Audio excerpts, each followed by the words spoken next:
Isoran'ilay nanome antsika andro vaovao indray amin'izao azoma 2 Oktobra 2024 izao manantitra ny arabo ambampiririntso ho antsika menakavy na ianao eto antoerana na ianao any ampitan'ny ranomasina ny fandarana Miara Manonja fandarana izay tsy izoviana aminao intsony satria dia fa toy ny vary sy rano itsika ao anatin'izay hoe fiarahana manonja izay. Ny fandarantsika amin'ity indray mitoraka ity dia mazava loatra eo ny famakafakana fa eo ihany koa ny fisian'ny vahiny ary miavaka ny vahiny amin'ity indray mitoraka ity satria vahiny avy any amin'iny faritry melaky iny no hiakatsehatra eto. Eo ihany koa ny solombavambahoaka Mamirabe indrindra izay voafita amin'ny alalany tiako Madagasikara tenenivon'ny distrika ny Ambohidratrimo hitondra fanazava-kevitra eo ihany koa izy mandritra ny apahampitaona izay idirany eto amin'ny Miara Manonja izany. Izay ny hoe la tompolasy tompovavy fa ny faniriana dia ny hoe engane isika menakavy mba andray izay azo raisina ka ny fahendreny ny razantsika antrany no apetratsika ny amin'ny hoe ny mamy atelomy ny mangidy aza atelina fa dia aloavy izany satria izay no fahendrena amin'ny mahamalagasy. Efa eto fanira tany izay hitondra ihany koa ny famakafakana araka izay hitondrany azy eo aloha fa araka ny mazatra dia misy ny tsia ny tsiam-baovao tao anatin'ny 420 ora ndahoary faniry. Eny ary dia misaotra Riana Arabe Mananjara sady miarabanao no miaraba ny teknisiantsika ihany koa miaraba ny vahiny izay efa ao ambadika eo izay efa miomana amin'izao fotoana izao.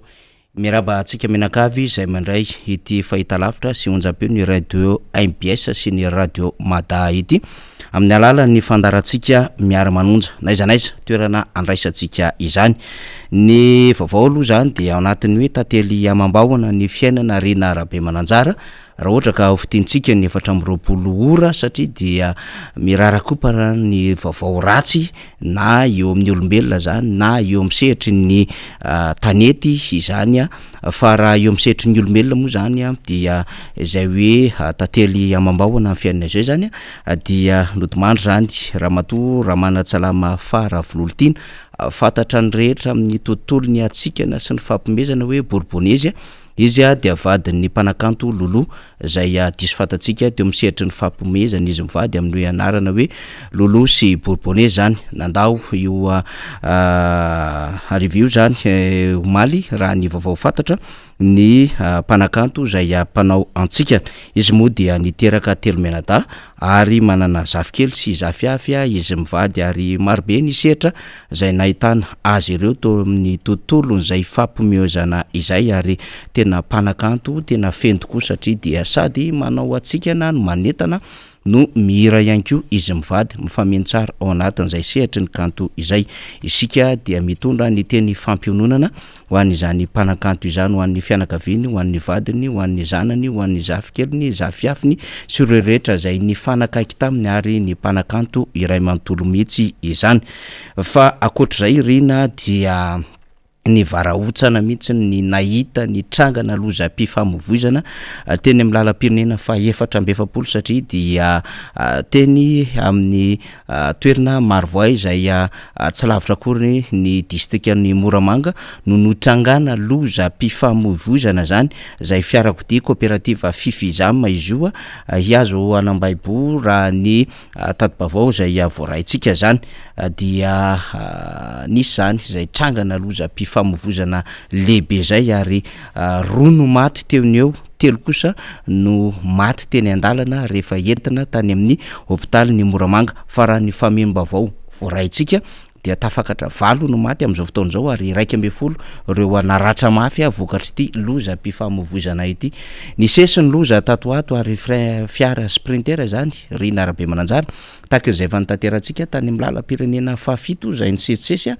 tany amin'ny lalam-pirenena voalohany iny ihany koa dia ity zany any amin'ny lalam-pirenena fa 420 nitrangany zany lozam-pifamoivoizana lehibe izany ary tsika moa hatrany hatrany dia mitondra ny teny fampiononana sy fitandremana ho an'ny rehetra satria dia mandrika ny raha zany ary mampametra mpanontaniana zao trangan-javatra eto anivon'ny firenena izao zay ny raha zay ny aina nafoy ary dia hiverenantsika amin'ny adevitra ny tranga ihany koa ry narabe mananjara satria vao nomaly tsika ny resaka ny amin'ny hoe may akarafantsika may tany ambositra ala daholo zany resantsika zany manodidina ny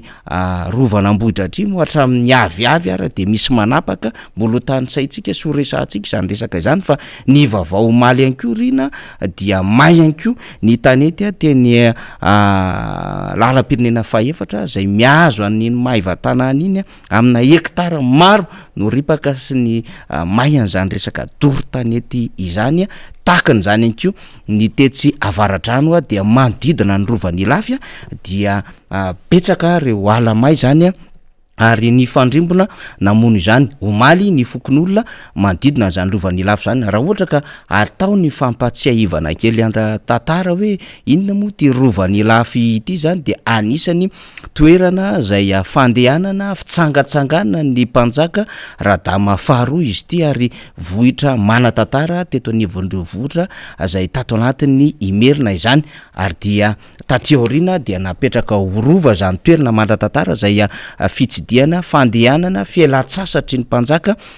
radama faharoa izany radama faharoa moa zany dia zanaka Andremiaja araka ny fahafantarantsika azy eny amin'ny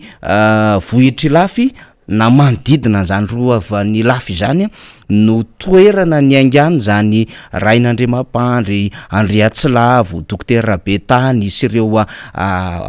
tompona ndraikitra marobe zay nanana ny firazanana ireo tsy miambola zay nanana ny maizy azy teo anivon'ny tontolo ny tantarany Antananarivo sy Imerina ara-tantara izany ary nanana fifandraisana tamin'ireo mpanjaka tamin'ny fandaminana fanjakana sy fiatrena ady fatatsika tsara fa misy ny tsy miambola misy ny tsy mahafotsy raha ny eto Antananarivo zany ka hoan'ireo zay nanana an'izay firazanana izay dia ny fahatra teny amin'ny faritra Ilafy izany ara-tantara ny resantsika an'izany mba ho tsara ho fantatry ny taranaka aty aoriana mirehatra ny afo dia mampametra-panontaniana ihany koa rina fa ino ty afo mirehatra eran'io ty ary saika ho isan'andro dia zany ny vaovao zany ny zava-misy eto Madagasikara tsy hany Morondava tsy hany Ambositra tsy hany Mahajanga tsy hany Brickaville fa manodidina Antananarivo dia hiarana zany firehetana izany de tena mametra-panontaniana hoe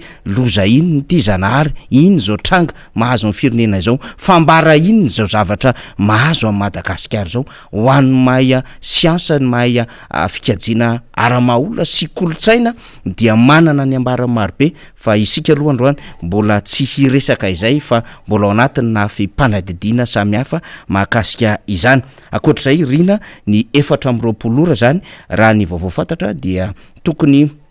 hanomboka amin'ity anio ty ny fitokonana eo anivon'ireo mpiasa ny fady tseranana araka ny taratasy izay nampahafantarin'izy ireo nolaviny teo anivon'ny prefectura moa zany fikasana hanao fitokonana ataony mpiasa ny fady tseranana manerina Madagasikara izany ary no amafisiny teo anivon'ny direction générale izany fa zareo Saint-Pidou zany na ny syndicat ny mpiasa ny douane de mbola manamafy ny fitazoman'izy ireo am'izany fitokonana izany raha ny vaovao fantatra ary fandraika am'izay ihany koa fitokonana ihany saingy andrasana am'izao fotoana zao efatra amin'ny omaly no andrasana ny hoe hirotsaka ao anatin'ny kitapom-bola nireo mpandrarainy anivon'ny université Antananarivo ve ny karaman'izy ireo zay andraisan'izy ireo satria 3 volana eo no tsy nandray karama ireto mpiasa ireto maniry ny andray izany de andrasantsika zany ny fivoaran'ny vaovao satria miankina am'izay fahazoan'izy ireo ny lela volan'izay ny karaman'izay ny hitohizany ny fitokonana na tsy dia hoarahantsika ny vaovao arak'izay hirosony izany farany rina arabe mananjara omalitsika de niresaka hoe miatrika raharaham-pitsarana eo anivon'ny flakevi-panjakana na ny conseil d'état eo anivon'ny fitsarana tapony zany ny cellule de crise na ny mpanao gazety mahakasika andrina ny fifidianana ho lavitry ny mpanao gazety iny dia raha ny vaovao omaly ny fitsarana omaly zany dia nolavina ny fangatan'izy ireo mahakasika andrindra ny anatsarana hiny fifidianana eo anivon'ny ho lavitry ny mpanao gazety iny na izany na tsy zany no fanambarana zay nataon'ny cellule de crise tamin'ny alalan'ny prince Miara Manonja Alakamisy sy ireo mpikambana ao aminy dia mitontolona ary tsy petraka fotsiny am'izao izy ireo fa hanamafy ny firaisan-kina mpanao gazety ary ametraka ilay rafitra maly eo tena ahafahana miroso sy mametraka ny fahafahana sy ny fahalalahny mpanao gazety arak'izay fa nidivana atram'izay zay angambana famitenana ny vaovao fa ny marain'io rina entiko hamaranana ny 4 orany vaovao dia ny alalalana ny lamasinina lehibe iray amin'ny Madarella teny Korondrano teny ary dia tapaka zany lalana miazo eny amin'ny village de jeu eny Korondrano eny zany satria dia ny alalalana izany lamasinina izany zany eny de rahe zany ka mbola misy ny fikarakarana izany ka hoany zay rehetra iazo an'izany lalana izany zany dia ampatsiahivana ampahafantarana hilazana amintsika rehetra zany fa mitohana de mitohana eny lalana makeny Korondrano eny indrindra ho an'izay tafatsofoka na manandrara eny anivon'ny village de jeu sy ireo orinasa marobe zay misy birao eny atoerana eny zany no zay trangana loza nateraky ny lamasinina zay ny alalalana io marain'io zay ny famitenana vaovao misy rena fa rehefa aveo motsika zany aorinan'ny vahiny zay raisinao de Andriamatoa Vonjy dia andray ny solombambaoka ny Madagasikara mamrabenrina itsika ity ny fivahinanana voalohany zay hidirany eto anivon'ny Miara Manonja taorinany nandraisany andraikitra ma sekretera general faroazy eo anivon'ny antoko tiako Madagasikara ny fivoahana voalohany de efa notanterahany tany Mahajanga nandritry ny fameloma maso ny antoko tiako Madagasikara sy ny hetsika nataon'ny RMDM tamin'ny faran'ny herinandro lasa teo zany ary izao zany amty Alakamisy fa 2 Oktobra ity dia ny fivahinanany voalohany amma député azy io ihany fa ma sekretera general azy de iresaka kely tsika ao anaty minitra rehefa aveo am'izany andraikitra lehibe zay antsoroany eo anivon'ny antoko tiako Madagasikara zany satria ny tombo zany ny birao politika manamafy ity antoko ity Rina Arabe Mananjara. Eny ary horaisika avy hatrany ny vahiny avy any Melaka de tsy iza moa zany fa Andriamatoa Vonjy Andrenarivo izay filohan'ny rodobe ny mpanoatra ho an'ny demokrasia eto Madagasikara ny amin'ny faritry Melaky na ny RMDM izany faly miarabanao Andriamatoa Vonjy Andrenarivo ary dia isorana ianao tonga eto amin'ny Miara Manonja satria tena hoe lavitra no tonga ty amin'ny Miara Manonja miainga eto amin'ny MPS izany menanao avy hatrany ara ny sehatra ary Andriamatoa Vonjy am'izao fanomboantsika azy zao. Andriamanitra no isaorana voalohany indrindra nahatonga eto Antananarivo ny tenanay tsara mpahafantarina atsika fa lavitra de lavitra vatany izany atao hoe Melaky zany ary mbola ho tantaraiko eto kely moa na ny frais aza na ny fomba ny atongavana aty fa dia mandray ianareo ato amin'ny MPS ny tenanay de faly tokoa salama tompoko na ho iabytsika miarahabanao misy Rina zay mifampitafatafa amiko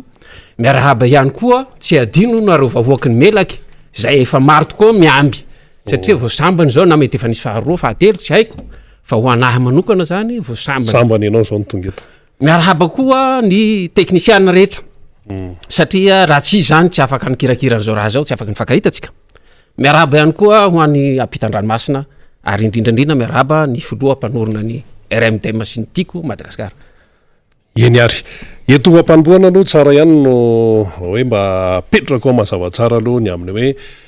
inona ny tsara ho fantatra momba an'izany faritry Melaky zany satria misy amin'ny mpiray tandrazana amintsika mety tsy mahalala loatra noho ny antony maro samihafa izavo no ao anatin'ny faritry Melaky aizany misy ny faritry Melaky ahoana sy ahoana ny tsara ho fantatra momba azy io manahoana ny atao hoe ato eo amin'ny resaka toe-karena ny fiainam-ponina sy ny sisa. Makasitraka indrindra ny faritry Melaky ao anatin'ny faritany Mahajanga misy distrika 5 Antsalova, Pisalampy, Morafenibe, Maitrano ary Ambatomaity. Mahafinaritsy ny tanàna iny nefa kosa iny zany no atao hoe faritsy anisany taraiky de tena taraiky mihitsy iny. Eto de fa nanambara tamin'ny voalohany ny fahatongavako teto Antananarivo amin'ny andro maintany ine 3 andro raha farany haingana indrindra mandeha tobily. Ny insécurité zany hoe ny tsy fandriam-pahalema amin'ny lala iny zany tsara mpahafantary atsika fa mafy de mafy. Aiza tsara moa le trajet zany raha vany makaty. Eny tompoko. Raha miala veto sika zany zao aby ny lala mety azonao ahafaha ahatongavanao amin'izany atao hoe Maitrano zany. Chef-lieu de région zany resako zao. Miala veto sika mandeha taxi brosy jusqu'à eo Tsiromadidy. eo koa tsika mandray taxi brosy eo manomboka eo ny lalana atao hoe 3 andro mandra-pahatonga amaity rano raiky zay no ny tsy fandriam-pahalemana tena manjeky sady mafy amin'ny lala iny zany aleon'olo mandeha ty Morondava ay misy lalana misy lalana koa zany Morondava de miakatsy Morondava mahazo ny belo tsiribina eo de avy eo mahazo ny be kopakiny miakatsy manavaratsy avao tonga aty aminay ty fa andro asara zany hoe andro fahavaratsy zany tsy ho tafavoaka mihitsy zay lalana zay am'le Morondava io amin'ny Morondava iny de tsy ho tafavoaka raiky fahatelo farany na anao mandeha Majunga eo anao mandray sambo na tefitefy arakaraka zay mahamety anao zay zany zava-misy etsy andaniny zany atao hoe mahamafy ny lalana aminay ihany na ny frais atongavana am'izany tompoko ohatrin'ny raha ataoko am'izay telo zay no andehananao ny frais-nao aller retour tsy maintsy manomana 3 millions enina hetsy ianao 3 millions 3 millions FMG tsara ho marina fa tamin'ny 2008 2009 tamin'ny andro ny Flora Valmanana raha miala eto Antananarivo anao atao hoe amin'ny 10 maraindray amin'ny 10 na amin'ny 9 arivo anao tonga mahity rano satria ino ny antony igny lalana iny de anisany efa tao anatin'ny programman'ny président efa vita terasy efa azo antoka tsara mihitsy na tonga avany ny taxi brosy miala ao amin'ny 9 tonga ao Tsoromandidy amin'ny 4-5 zany hoe raha misy taxi brosy am'izay de afaka ihany miapita Antananarivo fa Tsoromandidy zany fa tsy misy taxi brosy à partir any amin'ny 3 amin'ny 4 arivo zay zany vaovao tsara mpahafantarina azy melaky de mahavokatsy maro ny zavatra azonao eritreretina amin'ny faritsy melaky zavatra azo atao koa amin'ny faritsy melaky saingindrisy tsy ho resako maro ny zavatra vokariny any fa misy fahavalo bevata de ny dahalo satria moa fa mahazo resaka avao momba n'izay dahalo zay vaovao maly fakomaly moa zany fakomaly ariva nisy miaramila maty novonoany dahalo tao amin'ny atao hoe carrière any moa misy an'le vato zay agaty industriel io resaka pierre industriel maty zany le olo kaiky ahy ny olo any mba tena ambarao président fa isan'andro aminay ihany zay zany vaovao farany azoko ambara aloha fa la atao hoe isan-kerinandro anao manontany eo amin'ny hôpitaly amin'ny hôpitaly eo amin'ny Maintrano resatsika eo na ny olo avy any amin'ny périphérie any amin'ny district na ny olo avy ao an-tapitana maro ny militsy hôpitaly tompoko am'le tsy fandriam-pahalemana ao ny vakoloha ao maratsy zay zany tena zava-misy ao zaho moa tsy hoe hanaraty fa hitatara avao koa ny zava-misy fa tsy maintsy zay ny zava-misy tompoko zava-misy zany ka ianao milazany amin'ny hoe ny faritry melaky iny hoe tena hoe manana ato ngeza be zany eo amin'ny lafiny hoe fiarikarena eo amin'ny toe-karena sy ny atao hoe fampandrosoana kanefa ozy ianao hoe anisan'ny faritra tena tara lalana ny teneninao tao akoatran'izay inona no mahatara ny faritra melaky izy iny nataon'ny fanjakana Kilabao ya satria na ny sekoly any ene mampalahelo na ny sekoly any mampalahelo na ny hôpitaly any mampalahelo zay sorana ny président Ravalmanana fa anisany nametraka CSB nametraka EPP ary ny tenenin'olona am'zany atao iny EPP any anaty kodahoda any kodahoda any ene tena marolo am tena marolo any kodahoda any ino moa ny olona raha metrahana école any ina moa ny olona raha metrahana CSB any asa mandeha tongotra lavitra be le asa mandeha tongotra be de be ny olona zay zany de anisany sakana bevata amin'ny fampandrosoana satria taraiky ny olo amin'ny lafiny ara-tsaina taraiky ny olo amin'ny vaovao satria zay moa voambarako eto hoe zaho baka anatekata zany hoe baka anteto filazanay azy baka ambany vohitsy la tonga eto aho zany misy raha maro tiako safay avao mety volambola fahatary eo satria zay ny raha heninay ka tena heninay mihitsy zany zay zavatra hainay zany ro handesiko eto fa tsy raha hoe fa raha foroporony avao ka de alako tsiny aminareo zay maheno an'izao hoe mety tsy zay no tena izy nefa zaho matoko zay no tena izy fa zaho hanambarana tena marina eny tompoko ya lafiny atao hoe ny famokarana manahoana ny eo amin'ny famokarana io faritsy io districtny aby amin'ny melaky io Ambatomainty rehetrarehetra eo de saika mpamboly aby sady mpiompy aby ary zay no tsy hanadinao n'olo président Ravalmanana aleo aloha ambara de meloha satria de tena nanampy ny tantsaha président Ravalo natany aminay tany ary zay ny tena asiohatra mihitsy hoe asiohatra izy ny fambolem-bary tany ataoko hoe amin'ny tanàna kely atahiny Maintrano aza zany atao hoe commune atao hoe Mafaijizo na commune atao hoe Andapitokazany zany de tena mpamboly ary tena tompony omby tompony fiompina iaby tena mpamboly vary ary tena tsaro andreo mihitsy hoe ombia ndraiky ho avy eo rangaha iny président zany de hoe zaho hoe aza manahy minao fotsiny ihany tadiavin'olo zay eto zany de miteny fa iambato mainty atena nisany sompotra amin'ny vary am'izao tsika miresaky zao tany aho tamin'ny ray volana lasa zay a eo amin'ny 500 ny kapoaka ny vary tao ambato mainty io fa ny lalana mandehany koa de tena mainty koa gisa mainty asa na manao korsy akory fandehany fa ny vary moa eo atapy-tanàna mainty rano 100 ny kapoaka izay zavatra zay zany tena ilana hoe président Ravalomanana anao président Ravalomanana no resako hoe fa tsy hoe président fitondrana am'izao kehitriny zao mba jereo ahoana tsara ity fiainam-pirenena fa manaroy ity fa de misaotra aloha zany tonga eto ny tenanay hanambarana zava-misy zay hampahafantarana anareo ny atao hoe ianao kory zany faritsy melaky zany ino zava-misy ao amin'ny faritsy melaky ino tena tadiavinay faritsy melaky ya ka président Marc Ravalomanana moa fa nyteny hoe manana vahaolana izay a dia ny remidema moa zany mbola aty amin'ny sehatry ny fanoerana fa sehatry ny fanoerana manana vahaolana fa le mpitondra amin'izao fotoan'izao ve fahitanareo azy tsy manana vahaolana raha ny hoe zavatra iainanareo any zaho moa mba ialana amin'le fitenenana hoe manohatra fahatany manohatra bitolo sy ny sisa inona le tena zavatra mitsanga ary zavatra marina no tenenina misaotra bevata ary tsara zay fanontaniana zay ary zay ny tena anisan'ny tiako resahana avao koa mampalahelo ny zava-misy ary zaho tonga eto tsy raha vandy ro ho tantaray fa raha misy marina raha hiteny aho zao ino zava-bitany fitondra tsy adidiko tokony hiteny an'izay satria faritsy melaka io faritsy melaka avao resako zaho tsy resaky faritsy hafa fa mbo avy eo koa ny hafa hiakatsy eto la manam-bao avao teny ho resaka fa faritsy melaka avao zany ho resako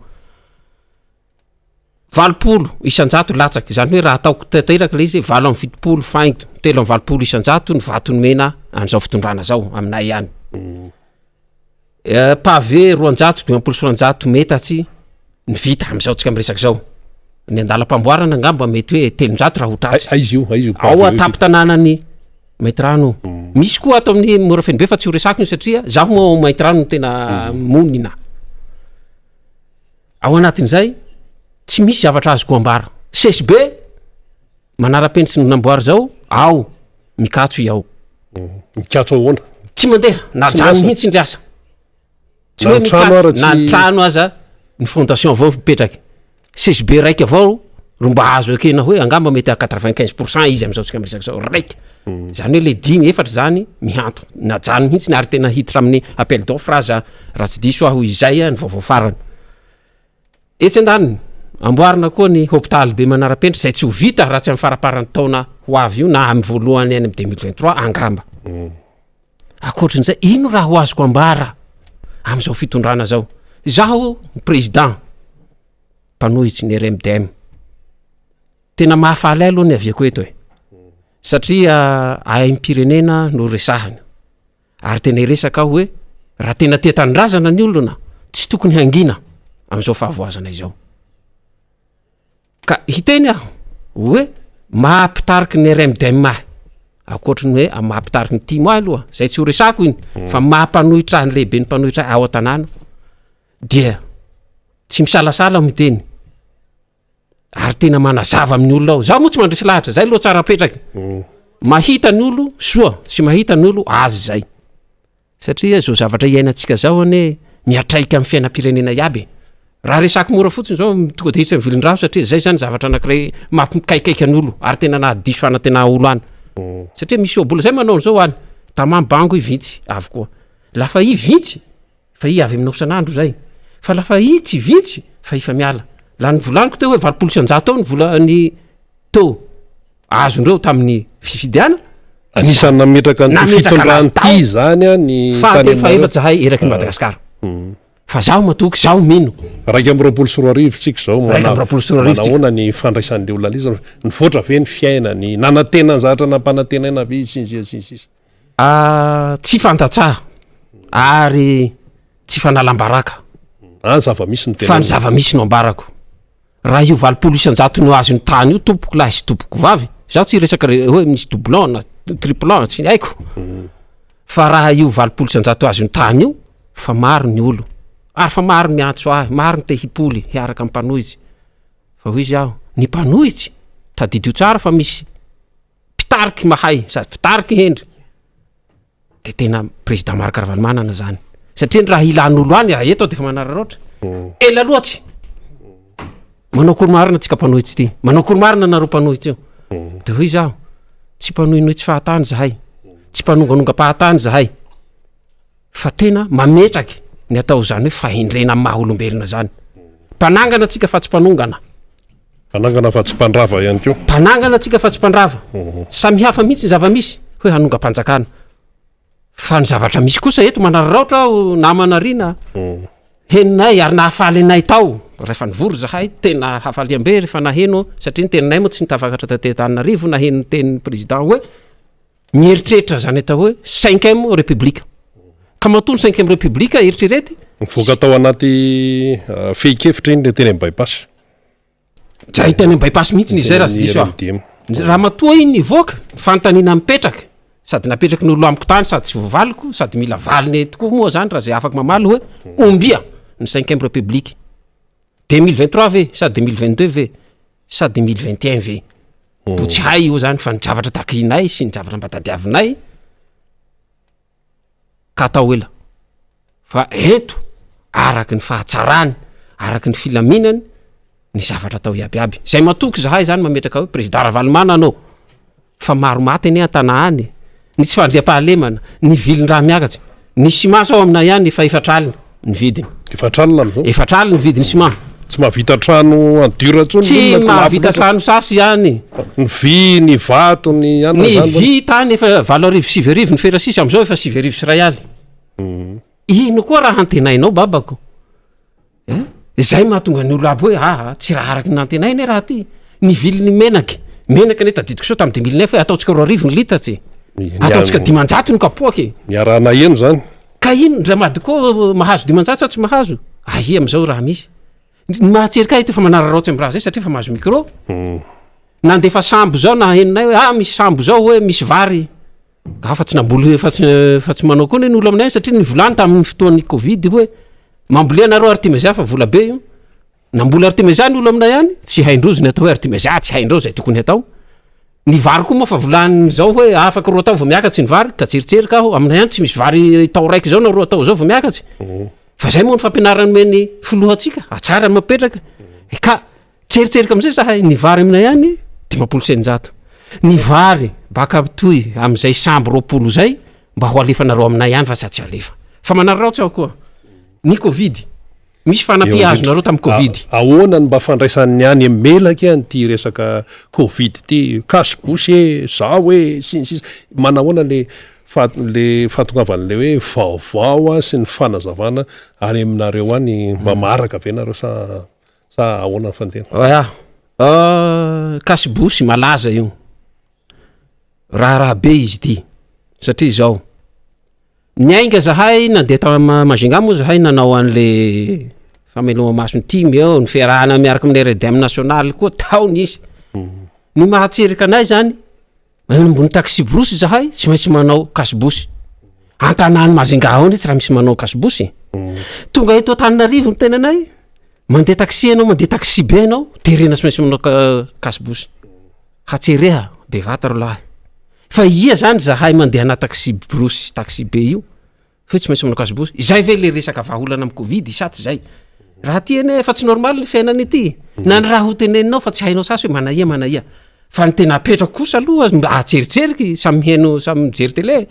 rehefa re président sery karazany nane miseho tele mivorivory aman'olo maro tsy manao kasibosy ary tsika nefa manana CVO ino problème hoe fa manana ny vaccine maro tsika ino problème hoe fa lafa samy manao kasibosy ampanovy aby fa tsy hoe iano ampanovy kasibosy iano tsy ampanovy kasibosy ny tserika aho zany tsy haiko na mamaly azy tsy hitako esana rohoniko aby ka satonina ny anankiray ihany iny fa ny tianatongavana mantsy eo amin'ilay hoe resaka serasera ny fahatongavany vaovao tena marina tena misy any aminareo any amin'ny faritry melaka any ary tonga de toisiko am'izay hoe ianao zao Andriamato vonjy Andrenarivo filohan'ny RMDM faritry melaka ny chef de région moa zany ao Maitrano voalazanao ianao mba natsona tao amin'ny aina manjery-panjakana any melaka ia mahazo ome moa sa tsy mahazo ome tonga de hovaliko ary raha izay zavatra zay tsara mihitsy le izy manahoana ny fipetrany koairona aho izy safanay ko ino ro ino intelo indroa mba nangataky amin'ny maha olo-pirenenahy amin'ny maha olo-tsotrahy mba hangataky iresaka amin'ny ao tapitagnana maitrana hanazava koa hoe mba misy mpanohitsy ene eto e fa mitsangana ane ny LMD amitsika e tsy nahazo ny fahatelo tompoko tsy zaho no nangataka fa ny olona no nangataka hoe mangataka mba ampidiro ny mpanohitsy tsy nahazo nangataka ara-dalàna mpanajana daholo zany rehetra zany inona no lalana ahoana ny tokony atao hafana mampiakatra eo ampiakarina eo ambony plateau tsisy valiny zany rehetrarehetra zany eto zany a ny raha henonay ndraindraiky mety ho tsaotsaho ary tseritseriky ary zahay hoe ino marina ny raha misy ino marina ny raha marina ary zaho tonga eto amin'ity Tananarivo ity zany aloha de tena faly hoe ka izao marina zaho ndre tseritseriky hoe tapaka hoe nijiro ny Tananarivo sao de mba vandivandy zany satria misy any ay fa tonga teto aho tena marina adiny telo tapaky nijironay isan'andro sanajiro ihany fa ny ranoko fa tsy hitako asana rohoniko aho ka izay mihitsy no anaovako an'izao izao serasera zao dia anisany ny olona ny atao humanité moa zany ny maha olombelona anao mihitsy ny mila miteny anao mila manambara ny marina ianao fa ny olona tia ny fahamarinana ny olona mijoro amin'ny fahamarinana tompoko lahy sy tompoko vavy de mahita ny olo marina ary mahalala ny marina zay ho diaviny eto any aho malahelo e hoy izy ny teny soratra masina ny firenena manana ny Jehovah Andriamanitra de sambatra ny firenena manana ny Jehovah Andriamanitra izy na tsika nevo nanomboka zao fitondrana zao za miarana hita hoe nanaiky ve sa tsy nanaiky ny atao hoe baiboly ary eto mampalahelo ahy ny vaovao accident ry aiza ny tompo misy ain'olona maty foana ain'olona tena tsy mbaray mba roa ary tena nampalahelo ahy indrindra naheno tofoka tanteraka na ino an'ilay ankizy vavikely izy ihany mba sisa velona tam'le tany atsimo ny resaka koa indrisy fa lasa izy mbola naheno koa tam'le namana teo mpamakafaka vaovao hoe nisy koa ny tary eto a dia miara miombona lahelo aminareo havana amitsika vahoaka malagasy aby de hoy izy ny teny soratra masina ihany ny tereniko hoe aoka ijoro amin'ny fahamarinana aoka ijoro ny olo marina fa potika ny firenena izaho ianao mila mijoro isika izay mahafantatra tao hoe ny mazava ny marina fa lozany manao ny marina ho diso manao ny maizina ho mazava ary manao ny mangidy ho mamy ka dia misaotra betsaka anao am'izay resaka zay eny ary marina zany ny fanazavanao teo nasinao resaka soratra masina moa le izy ka de mahazava tsara mihitsy ny atao hoe fantanina tiako apetraka am'izao fotoana zao ihany ko zany ao anatin'ny fandraisananao eto Andriamatoa vonjy Andrenarivo de ny hoe miroso foana ny fotoana ary le fotoana io tsy azo tazomina io rehefa tsy azo tazomina le izy dia mivoatra arak'izay ihany ko ny toetsain'ny olona ka ianao zany zao any tanàna any misy maheno miteny atao Miara Manonja miresaka momba ny raharam-pirenena mety misy ny olona tsy de hoe maraka loatra fa manahoana raha fahitanao am'izay lay atao hoe fivoaran'lay fahamatora-tsain'ny olona efa nasinao resaka kely any izy teo hoe tsy hoe mandatsana ohatra zany fa hoe diso fanatelana aloha amin'ny akapobeny io fa le fahamatora-tsaina am'izay ka rehefa ho tonga ny fifidianana manaraka de mba hoe ho tsapan'ny vahoaka ny melaky fa ity vato arotsako ity dia miantoka ny fiainany ho avy manahoana efa azo lazaina hoe matotra ihany ve ny vahoaka ny melaka tao anatin'ny izay fotoana efa lasa izay ihany efa hananika ny telo taona zao ty fitondram-panjakany ity no teo amin'ny fitondrana efa mba mahay ve izy ny any melaka zany mandanjalanja tsara sy mamakafaka tsara ny zava-misy ka tsy ho diso fanantenana intsony rehefa tonga ny ho avy melaky mimenomeno melaky diso fanantena no azoko volany mialoha efa misy dikan'zay efa zava-dehibe zany zay zavatra zay lafa diso lala ary zavatra ambarako ao anatin'ny mampanohitra ahy ary zahay moa maromaro ihany aho mety ho vitsivitsy koa hoy ny sasany tsy olana mihitsy ny zany fa mitsangana kosa zahay hoe hanazava amin'ny olona zay tsy andresy lahatra ary mbola ambarako tsy fotoana fandrese lahatra zao fa fotoana samy miara-miaikitsika satria io vilindraha vilina reo mampimenomeno anareo ane vilinay koa fa zahay fa nahatakatsy mialoha hoe tsy ololo hatosoan'ny fiainanareo fa nareo mbonilitsy ka lafa nilitsy nareo aha raha ilanao ny anao hoy hirany bakoma zay zakaony anao fa zahay zany fa nahay raha roa arivo kapoky ny vary vilinay tsy hoe zahay manam-panjava ka ino moa ny hataonay zahay mpanohy tsy hanao azy satry nay mpanohy tsy ho atao roanjato ny kapoky fa izy vilinay fitonjato ny marary avao ny zahay fa tsy maintsy zay moa le raha misy ka atao kory babako ka eo am'ray hoe tonga saina ve le olo sa tsy tonga saina nisy olona matsy tany aminareo tany nafanafo mihitsy nametraka nyty fitondrana zaotia fa zao izy a lasa RMDM lasa mpanohatra mihitsy inona ny fanazavana azonao hitondrana zay tsy zavatra fironiny zany fa zavatra misy zany ao moa ny sasany fa garora fa soa petrapetraka avao misy azy ao koa moa ny sasany efa nitady lalana hipoly amitsika kanefa no safabe loatsy zay le manahirana amin'ny teny betsika le hoe nitarina sy atao betsaka ao izy nitoka mbola isinamadina ka fa zava-dehibe le hoe nahatonga saina aloha zany de fa zava-dehibe zay ka zaho zany mbo tsy hivola eto hoe fa maromaro vao raha hiteny mako aho mety hisy any metsiny efa nanao kory le roa la manalabaraka loatsy fa mbo avy ny fotoa hiakarako ndraiky mandeha eto hanambarako am'izay hoe taorinan'ireny fitsanganako fijoroako teny ambony plateau reny ho zao ny zava-misy tam'ty faritsy ty fa eto zany mahita mpiara-panao politiky maromaro ihany fa mitady lalana mihitsy ary tena fa tsy ao anatin'izany atao hoe tokony fitondrana zany tsony tompoko fa hoy zaho manokana hoe za kosa tsy andresy lahatra anao miavy aminay fa ato aminay soa fa hitanao fa tena zava-dehibe le hoe fahatongava-tsaina fahatongava-saina ho azy ireo zany na izy menomeno na rehefa tena manaony zao hoe tena tsy araka ny tokony ho izy ao ane zany resako eto araka ny hoe ny ataony lohany ny ataony rambony ny raha ataony nisy nametraka atao ralentisera ina moa ty ralentisera vitesse na le casere de vitesse zany izy io ane tsy ataotao fahatany fa misy norme rahana efa olona telo na efatra zay nitsy hôpitaly satria avo be loatra ny nanaovany azy amin'ny toerana tsy tokony asiana azy eto koa manaroloatra tsy hoe le lokolokonao tranombokon'olona hoe mahasoa an-tanà eka mety mahasoa an-tanà fa le olo tsy mety mivora ny tena mampalahelo de hoe akory no mahatonga ny olo mba ho tonga saina fa efa tonga saina aloha izy matoa mahatsiarotsara mimenomeno sy diso fanatenany zay aloha zany ny RMDM ko manao ny asany tena manao ny ataony mihitsy ny hoe fanoherana ampisainana tsy midradradratra na zaho hitanareo miresaka eto zao aza zaho tsy mitabataba ao amin'ny toeranao satria misy toerana zay ao misy toerany atao hoe ho an'ny olobenay zay tia manao tapasiry loatsy reo ao zaho tsy mandeha eo ary zaho tsy mitabataba isaky misy raha kely de zao ny ataony mpanohitsy tsy mivolambolana eo aho tsy io any tena ny ahatongavan'ny mpanohitsy fa nilaza ny zavatra misy nasionaly tsika melaka eto samy atapitana eto samy antana eto lafa tsy hitatsika ny raha misy samy hitsika samy tsy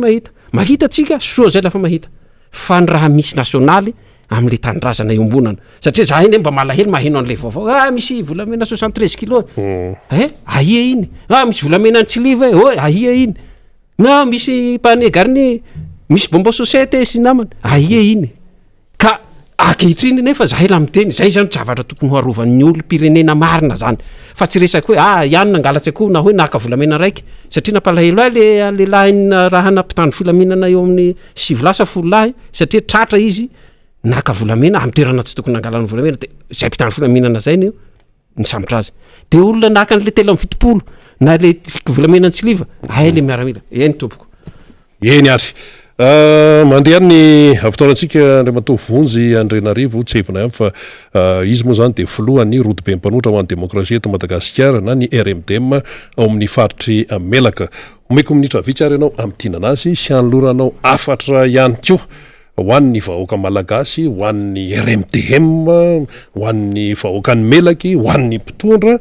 sy izay afaka omena atao hoe afatra amin'izao marananao azy izao ary everina fa tsy ho indrem-pandeha ianao no tonga eto amin'ny Miara Manonja fa rehefa tonga indray ny fotoana mampety azy de mbola ho tonga eto ianao ndao ary isaorako voalohany ary milaza aminareo baka amin'ny faritsy melaka aho satria tany misy io nareo mifaritsy melaky maro ny raha fa niseho zay nanomboky 2009 mandraky ity ny androany maro ny lala nataonareo ity ny soa ity ny soa tamy 2013 bakeo ty soa tamy 2018 izao nareo fa voa tam'izany fotoana zany tokana ny teniko ary tsy mipoly amin'ny teniko ary zay ny volanan'olona hoe timo vonjy ty fo volanan'olona zay mifiantsy votsy timo timo mihitsy fa tsy timo zay moa volana ohatrany hoe problème hoe famo de famo zay zany fomba fiteny zay zany io tsy mety miala zaho tsy miala amy raha marina ny mazava zay haiko ny mazava zay ananako de tazomiko hatramin'ny farany tim foana ianao hatram'izao mbola tim aloha hatramin'izao resy lahatra lahatra amin'ny foto-kevitra amy zava-misy marina ka rmdm ihany koa resy lahatra raha olona mpangala tsy mpanao mamitapitaka moa rangahy tsy mahafabaraka avao zao nametraka an'izany na izao loza miseho zao ne loza hoe tsy misy an'andriamanitra ty firenena ity ka inona ny mbola anarako ny olona sala am'izay ka hoan'ny faritry melaky izay atao hoe anisan'ny taratsika tsy de hoe tsika ao ny mahataratsika fa eo avao koa ny raha ataon'ny fanjakana amintsika ao ny fahalalantsika avao koa mila apekary mila azavay ka tsy adiniko melaky zaho moa zany ezaky mba handeha amin'ny reo distrika iaby reo am'le misy ny RMTM aby sy ny timy aby atoato rehefa mipolo bakato satria efa maro ny antso interbi ao mba omby anao président tonga ty mba omby anao président tonga ty omeko valiny mahafapo reo ho avy aho manome hafatra ho an'ny fitondrana aloha satria samy miara-miaina sy migoka mivokatry ny ataon'ny fitondrana itsika rehetra gagany aho raha ataon'ny fitondrana aloha miasa izy mandroso izy mandroso nefa tsy raha hitan'izao tontolo zao mandroso izay ny mahagaga tanteraka hoe mandeha marina tsika toy manaroy sa manaroy ka izay mihitsiny zany tiako apetraka eo hoe raha hainareo fa mandroso ny firenena tadidiko moa teniny ngahy filoha rajoelina hoe raha mbola mitrosa vola tsika ho izy de ahantra mandrakariva ampamatsy vola mahazatra mahatsirika vobidibe teny nahazo vola bebe tany ary le vola namboariny tany zao ny raha misy la io nanamboara teleferi koa nanamboara lala amina ihany tompoko lahy sy tompoko vavy vita io lala amina ihany vita telo andro alafasarany semaine raiky herinandro raiky voavy ka manino tsy nanamboara aminay na tsy nanamboara aminay abiaby aza tsy ao moa miamby am'le hoe RN13 ho vita am'ty le tsy hanao sasy amy 2022 la mbo tsy vita de RN13 eo tsika miamby azy na ro fitondrana na hiteny moa tsy haiko moa na maharery eo na tsy maharery eo na mahita reo na tsy mahita fa ambarako avao le raha misy hoe mijaly zahay faritsy melaka aloha tena ambarako mijaly ny tsy fandriam-pahalemanao mijaly na asianareo miaramila io tobily sy namany ho anazy mbola volaniko zao tsy fandriam-pahalema la matimaty io zao mpitandro filaminana vao matiny malimaly ka hanao andefa hafatra koa zany zay ny fitondrana satria zao tsy atao mila atao maro loatsy ny hafatsy satria tsy haiko na ho raisiny moa na tsy ho raisiny hanao andefa hafatra ho an'ny président Ravalomanana izahay faritsy melaky zahay mpanohitsy zahay mpanohana anao zahay de miamby anao satria tao mazengarana anao zahay hoe apoahy am'izay raha ty fa n'olo fa miamby tena tian'olo ny resaky hoe apoahy raha ty izaho kosa tsy miteny hoe apoahy maray fa apoahy apahamarinana apoahy ampilaminana ampisainana zany ny fomba novanao azy monsieur le président fa zahay afaranao zahay manohana anao mandrakariva zahay koa tsy kivy zahay na ino raha ataon'olo hoe malemy ny mpanohitsy mpanohitra tsy malemy matoa mbohatra am'izao tabatabain'olo zany atao hoe anarana Ravalomanana zany manino moa tsy rajonareo mampiana vobetibety ny ala ro tabatabain'olo fa izany Ravalomanana zany fa nangatsika 2009 mbo zao Ravalomanana zao fao tabaisin'olo arakarahan'olo samborin'olo raha mandeha amin'ny lalana mampalahelo le zava-misy ka zahay président Ravalomanana eo akaikinao ho anareo vahoaka zay miheno ahy pray tandrazana iaby na nareo any ampita an-dranomasina aoka hitsangana ny olo marina fa potika ny firenena aoka mba ho politika ny fitiavan-tanindrazana fa tsy politisianina na hoe tsy maintsy mahay science politique na mahay resaka finance économique sy namany tsy zay ny mampandroso ny firenena fa mila olo marina mila olo kendry mila olo matotra ao mifandraisana andraikitra zay ny tena zavatra tadiavina ka miantso anareo aho mitsangana tsy ny fahanginanao no mitondra soa ho an'ny firenena fa ny fahaizanao hoe aiza ny lalana inona ny tokony ho atao makasitraka tompoko eny ary fasahina mijoro amin'ny marina ary misy moa le fitenana hoe Madagasikara manan-karena olo manga fa mahantra olo marina ka eo am'le fahamarinana io zany tena mila tena hoe ezana tokoa misaotra anao Andriamatoa Vonjy Andrenarivo filohan'ny RMDM faritra melaka nanaiky ny vahiny teto amin'ny Miara Manonja mingy eto amin'ny MBS Radio Mada teto Antananarivo izany fa everina dia tafapaka any am'izay tokony antefany ny afatrao veloma rantsy atsika iaby manao veloma atsika iaby lahy makasitraka nera tompoko misaotra anareo koa mbesy nanasanakahy mbo ho avy ny faharoa fahatelo de mitaona anareo any amin'ny faritsy koa miavianareo manambarany tena zavamisy makasitraka makatelina tompoklazy tompo avy samatahin'andriamanitra ya mitoy ihany ny fandarantsika eto amin'ny Miara Manonja miainga eto amin'ny MBS zany Miara Manonja MBS radio mata afaka minitra vitsy dia hiakatreto ny solombavam-baoaka Madagasikara voafidy tao amin'ny distrikany Ambohidratrimo mamy rabenirina voafidy tamin'ny alalan'ny tiko Madagasikara izy zany ary araka nambarateo moa zany dia sekretera général faharoa ny atoko tiko Madagasikara ihany koa izany olona izany hitondra fanazavana izy sy famakafakana toy ny mahazatra fa mialohany tena hidirany député mamy rabenirina dia mba asitsika resaka kely ty accident lava ity accident zay amoizana ain'olona ilay izy ary raha natao zao ny kajikajy tsotsotra fotsiny de fa ampolony no aina nafoy na aina iray fotsiny azy no afoy dia tsy misy mavidy aina isika araka ny tenin'ny président Marc Ravalomanana zay ka ny matina hitondrana famakafakana kely fotsiny dia raha mitranga ny accident zany ny CCS tato ato de sprinter foana no tafiditra ao anatin'ity raha ty ndrindrindra hoe sprinter mpitondra olona ny zavatra tiana homariana aloha zany somary teknika kely fotsiny ny sprinter io zany dia anisan'ny voasikazo fiara anisan'ny matanjaka ho an'ny mpahay fiarakodia malalany izany tsara ary izy io raha ny tena nanamboarany mpanamboatra azy ny orinasa mpanamboatra azy any Allemagne any de natao hitondra entana rony karazany hoe fourgon ro zany mitondra boritra dia mitondra entana arak'izay hoentiny eo zany izay ny tena nanamboarany orinasa mpanamboatra ny sprinter dia rehefa nivoatra nefa ny zavamisy ho atsika taty Madagasikara dia no heverina hoe mety kokoa amin'ny aty Madagasikara zany mampiasa an'izy io fa itsika moa mahita an'izay hoe adigasy zay de natao ary le adigasy de natao hitondrana olona ny sprinter de lasa misy taxi brosy lasa misy taxi be araka nefa fahitantsika azy io zany ka ny sprinter dia fiarakodia matanjaka hoy isika tsitra be lafiny teknika tsika hoe firy chevaux vitesy zao ny afiry ny tanjaka motera sinsia tsiditra am'izay tsika fa zay fotsiny hoe matanjaka ilay reny sprinter reny raha mitondra olona izy zany dia mila raha tokony izy mila atao hoe fiofanana manokana mihitsy satria nanamboarany orinasa azy hitondra entana fa ny eto amintsika natao hoe hitondra olona misy ihany mitondra entana sprinter eto Madagasikara fa vitsy reny koa fourgon reny zany fa ilay hoe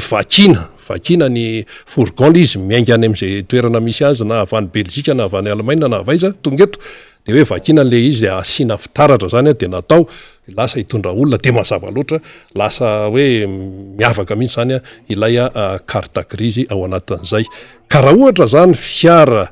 mpitondra entana na vadika ho mpitondra olona de mila fifehezana manokana aloha zany ny momba an'izay amin'ny mahafiara azy ko izay matanjaka de matanjaka eo zany no mila jerena izay lafin-javatra fa tsy hoe mitranga ny accident de mampahery ny manana nodimandry sinsia de hoe mijany eo fotsiny fa mila andraikitra raisina ny momba an'io raha tena mandray ny andraikiny tokoa zany ny tompona andraikitra isatsokajiny ao anatin'izay rehetrarehetra zavatra mihitsy mantsy de zao mipotra ny accident na sprinter etsy mipotra ny accident na sprinter ero fa ohatran'ny eo ihany ny eo tsy hita zay tena hoe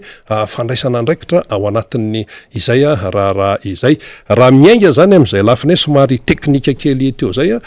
dia inona moa no manakana zany raha ohatra hoe raha chauffeur hitondra ny reny sprinter reny tsy maninona ny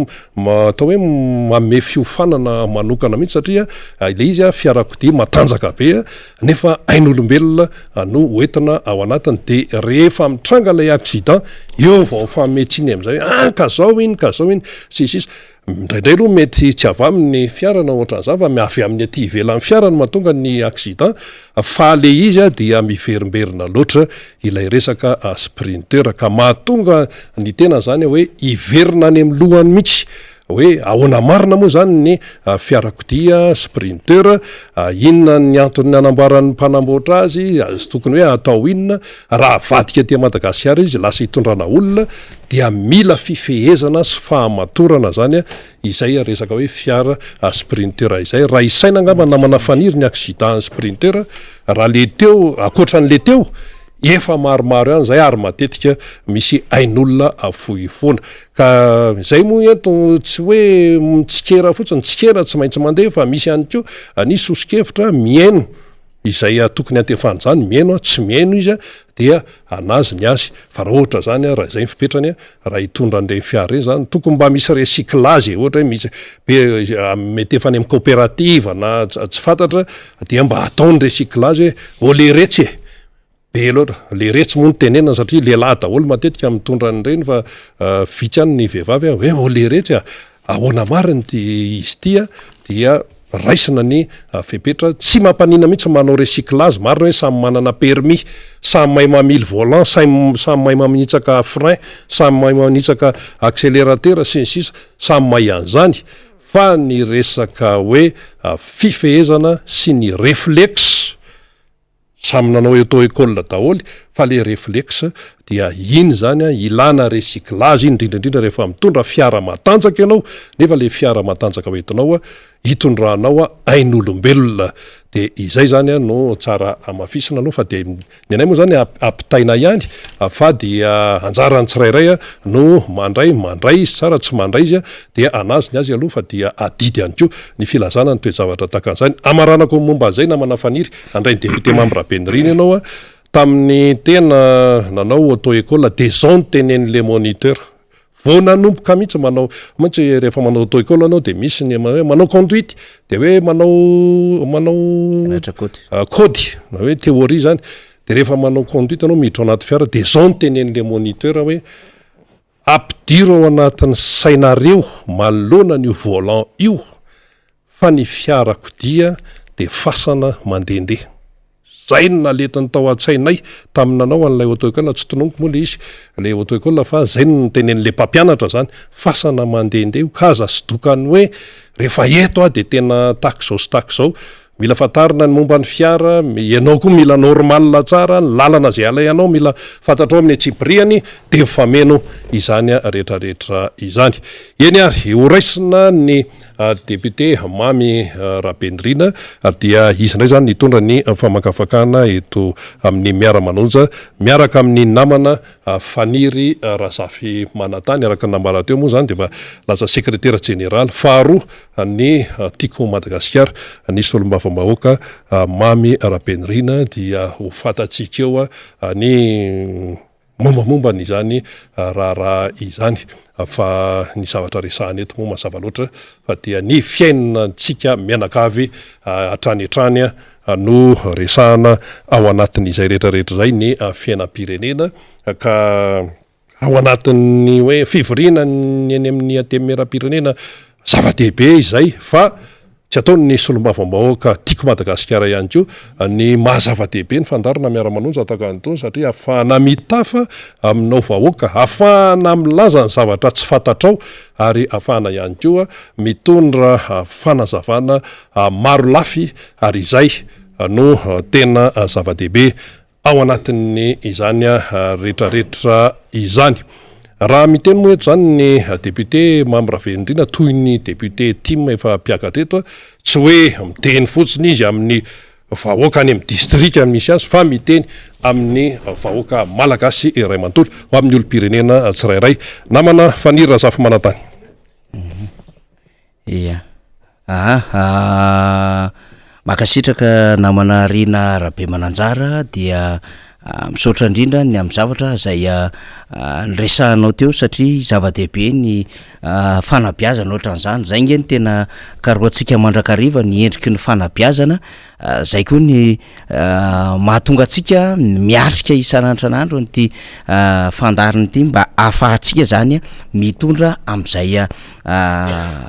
hoavy ny firenena zay ka mba manana vahaolana tsika fa tsy hoe miteny eto tsika de tsy manana vahaolana, manana vahaolana tsika matoa miteny eto ary fananantsika vahaolana zany de azaraintsika ho an'ny vahoaka malagasy zany rehetrarehetra izany.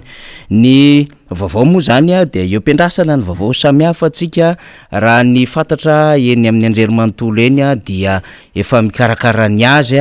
ny anivon'ny zany atao hoe efa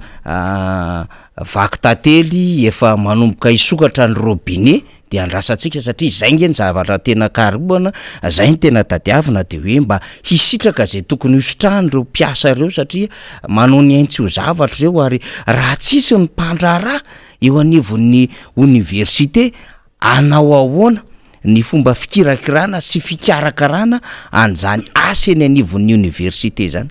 Raha tsisy ny mpampianatra mpikaroka mpampianatra zay tokony hisitraka ny zo tokony hositrahany ny karamany sy ireo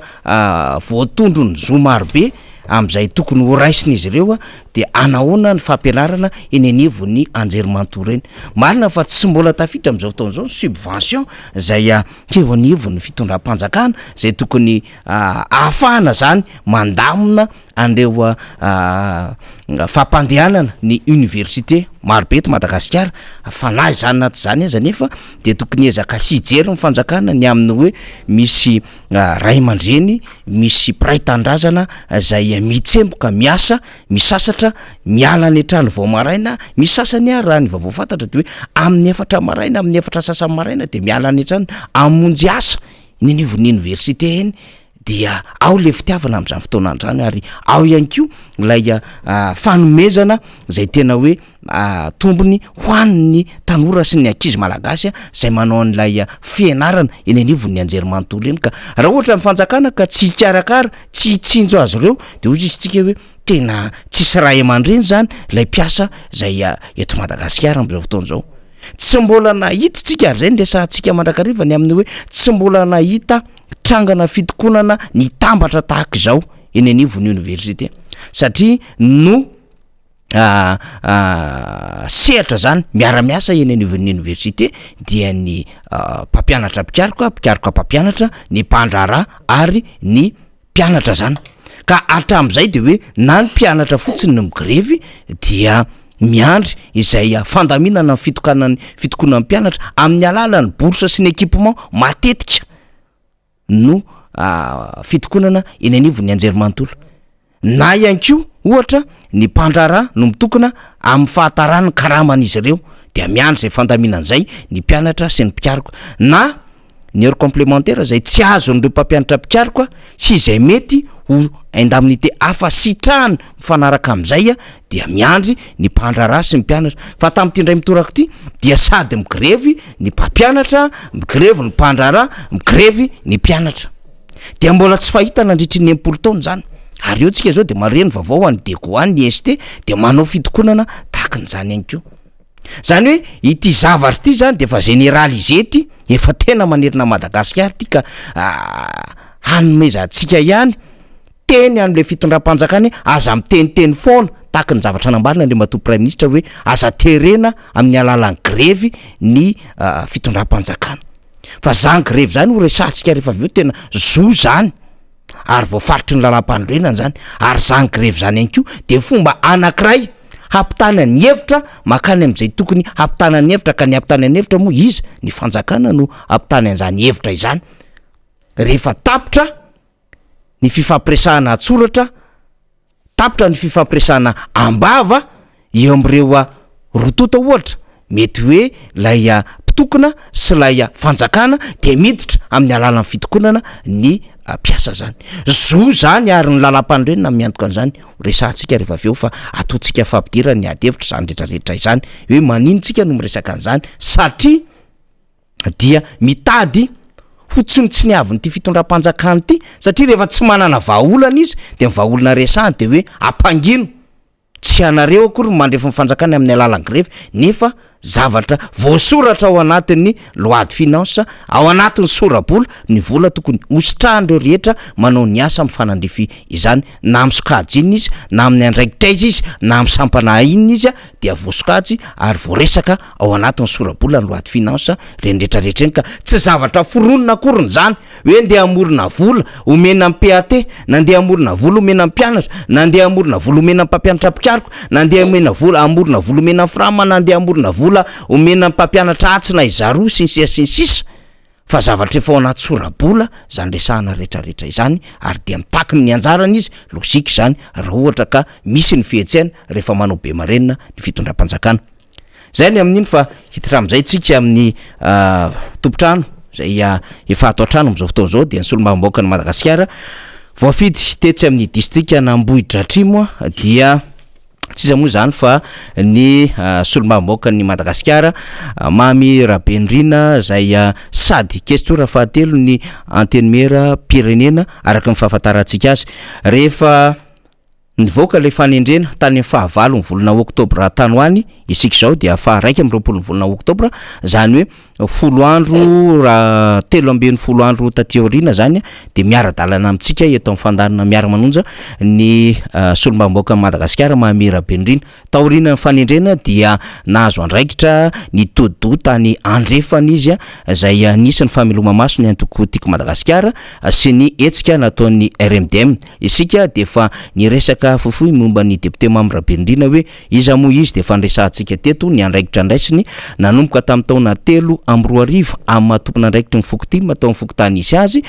tompon'andraikitra ny jeune team ihany koa tao amin'ny distrika nisy azy ma olom-boafidy satria dia voafidy ben'ny tanàna tao aminatin'ny commune zay eny Anosy eny izy, ary voafidy fandroany koa nahazo an'izay andraikitra zay taty aoriana tany amin'ny taona ataontsika angamba hoe 7 arivo izay, ary dia nahazo andraikitra ihany koa ho solombavambahoaka ny Madagasikara taty aoriana dia mbola mitohy hatramin'izao zany efa pitarika ny comtim ihany koa ao anatin'izany commune Anosy Ambohitra Atrimo zany, ary dia distim zany hoe pitarika ny distrika ny tim ao anatin'ny distrika Ambohitra Atrimo, ary efa mpikambana foibe eo anivon'ny tanora tiako Madagasikara national zany ny député Miara Manonja. Zany hoe raha raisiny zay andraikitra rehetrarehetra zay de ny aingavaty fotony amin'ny Fokotim, inona moa le Fokotim de lay mpanetana, lay mpikarakara ny antoko ety amin'ny fototra zany, lay mitondra megafona tamin'ny fotoan'andro, lay mamory isaky ny quartier, lay mametaka afisy rehefa tonga ny vanim-potoana fifidianana, lay manaritra an'le circulaire mitety manetana an'le mpikambana sy mpiatroka aty ao anatin'ny Fokotany, de niakatry ny antanatohatry ny tanora tiako Madagasikara na netsiketsiky atao amin'ny commune, de miakatra indray ety anivon'ny distim zany hoe efa nahazo andraikitra lehibe manoloana le traika efa ny ratovina taty anivon'ny Fokotany, de efa mahafantatra an'ilay commune marobe ao anatin'ny distrika, ary rehefa aveo de misy ny andraikitra nasionaly, ary de amin'izao fotoana izao dia nahazo andraikitra amin'ny sekretera general faharoa zay miandraikitra ny resaka fifandraisana iraisam-pirenena ny solombavambahoaka Miara Manonja. Dikan'izay zany dia nanomana olona handroborobo hikarakara izany antoko tiako Madagasikara izany, antoko tiako Madagasikara, ary raha tany amin'ny taona 3 arivo zao zany tsika aty amin'ny taona 1 arivo de 20 taona ty aoriana zany dia mahazo an'izay andraikitra lehibe zay, de hoy tsika hoe tena ny antanatohatry ny lalana sy ny fametrahana ho tompona andraikitra de namolavola zany ny antoko tiako Madagasikara. Arabany ianao Andriamatoa SC, Andriamatoa solombavambahoaka, Andriamatoa questora, maromaro kaskety fa tsy mampanina fa tononoko arak'izay mihitsy le izy mba ahafahany mpiaino mandray atsika zany hoe nanomana olona tokoa zany antoko tiako Madagasikara zany Andriamatoa député. Miaraba faniry, miaraba Rina Rabe, miaraba tsika rehetra koa mpiara-miasa ato amin'ny studio ny MBS sy ny radio Mata zay iangiany ny fandaharantsika isan'andro, miaraba ny mpanaraka ny fandaharana rehetra tsy vaky volo na iza misy azy, miaraba vahoaka malagasy rehetra, miaraba manokana, misy filaritso manokana alefa satria misy vaovao manokana voaray avy amina mpanaraka tsika isan'andro eto. Monsieur Guy, 67 hectares, dadan'ny Zono afantaran'ny sasany azy, tsy misaraka amintsika isan'andro izy noho ny fatratry ny tsy fahasalamana am'izao ritenenantsika zao a de mirary soa ho azy tsika eto amin'ny fandarana mirary soa an'ireo rehetra zay tojo an'izay tsy fahasalamana zay ihany keo na iza misy azy hoy fa indrindraindrindra makahery sy miompo-po am'ireo tratry ny manjo na iza koa misy azy na inona antony hitrangany zany fa araky ny fantatsika teo a nisy ny vaovao entsika dia voamaly no nisy lozam-piaraka mpifamoivozana anankiray indray a zay namoizana olona maromaro tao anatin'ny indray mpimaso a zay miverimberina matetika tatoato a manahirana moa no manisa fitrangana fahafatesana fa na izany na tsy zany raha mahalasa saina ihany hoe inona ary ty zavatra mitranga eto amin'ny fireneny ity satria tsy mifianakaviana ihany no idonan'ny fahoriana amin'ny zavatra sahala am'izao fa ny firenena ray manontolo dia makahery atsika malagasy makahery ny fianakaviana rehetra ary mirary soa iverina ao anivon'ny fiarahamonina sy ny fiainana amin'ny andavanandro ho an'ireo zay tsy salama tompoko misaotra ny faniry sy ny ekipa rehetra ny fiarabana manokana tamin'ny nandraisana ny andraikitra vaovao izay manampy zay efa teo aloha araky ny voalaza zao moa zany vao tafaraka eto amin'ny latabatry ny Miara Manonja tsika faniry a proof zany a zay elanelam-potoana zay a lavalava ihany zay raha ny fotoana fiaonatsika matetitetika teto fa proof zany fa nisy rotoroto ny aingy atao a fa nisy asa maro tsy maintsy nalamina atao a isorana be dibe tsika mpiara-miasa rehetra ny solombavambahoaka namana rehetra afaka ny fandamina amin'ny fanatanterahana zany satria tsy maintsy isy fifandaminana zany a noho izany andraikitra vaovao zany ny teniko voalohany eto dia ny fisaorana ny tafotafo fakasitrahana ny filo nasionalan'ny antoko marika ravalomanana zay manome an'izany maro pitokisana ngeza be zany atsika hoy satria itsika mpikambana rehetra no mahantoko ny atoko a solotena ihany ao anatin'le izy a manatanteraka an'le adidy a misaotra azy a nanome an'izay maro pitokisana ngeza de ngeza zay satria fatatsika tsara ny abean'ny antoko tiako Madagasikara tsy resaka hoe manao laza masaka tsika na inona fa raha mbola samy antoko politika teto Madagasikara manana maizy azy ny tiako Madagasikara satria na inona ny tranga na de naongana aza satria zay ny zavatra nisy teo amin'ny fitantanana amin'ny firenena de nijoro foana ary tsy niemotra sy tsy nilefitra ary tsy nisitrika mihitsy ny mpikambana izay herin'ny antoko amin'ny ankapobeny dikan'izay a raha ohatra voatendry eo amin'ny fitantanana izany antoko ngeza be izany a dia efa zava-dehibe eo amin'ny fiainan'ny antoko fa indrindrandrindra eo amiko manokana zay kely sy bitika miohatra amintsika rehetra mpikambana sy ny mpanaradia sy ny mpanohana ny antoko tiako Madagasikara ka hoy izahay hoe makasitraka ny folo marika ravalomanana na amin'ny fanomezana ny zany fitokisana izany ary manome toky ihany koa hofameriny ny amin'ny anatanterahana ny asa arak'izay azo atao makasitraka ihany koa ireo rehetra zay mitondra ny fiarabahana fa indrindraindrindra ny fakahirezana satria tsy moramora ny adidy miandry araky ny voalazako teo a ao isika mpikambana isan-karazana zay tsy ary voatanisa ao ny mpiara-miasa akaiky sy ny sisa ao koa ireo avy amin'ny mpiara-miombona antoka isan-karazany ny mpiara-miasa amin'ny antoko na ny malagasy na ny vahiny ny avy amin'ny fiarahamonina iraisam-pirenena izay tsy vitsy ny tonga de nandefa ny fiarahabana sy ny fahavononana iara-iasa mivantana amin'izao andraikitra vaovao zay nomeny ny birao politika nasionaly anay zao arak'izany tokoa mantsy a fatatsika fa ny anjara andraikitry ny sekretera jeneraly amin'ny ankapobeny dia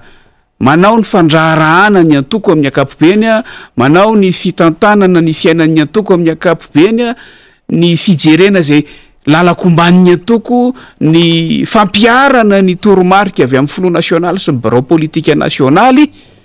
amin'ny fiainana andavanandro ny antoko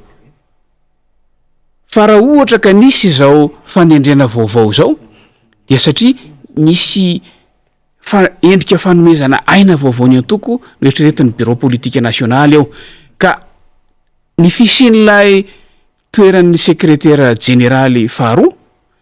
dia nanomezana andraikitra an'io secrétaire généraly faharoa io zaho zany a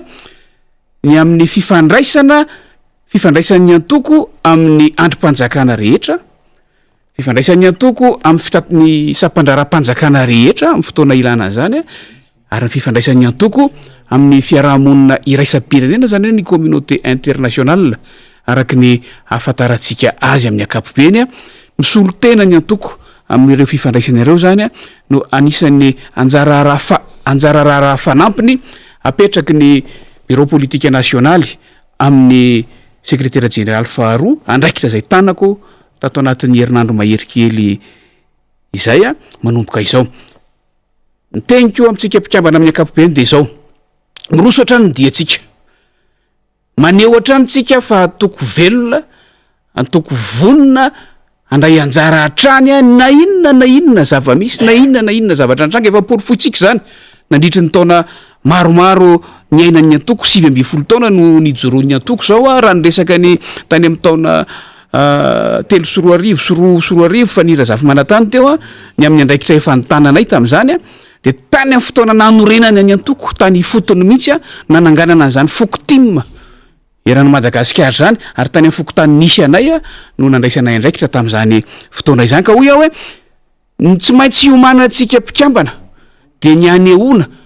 fa velona trany ny antoko na inona zavatra nitranga na inona tafiotra na inona sedra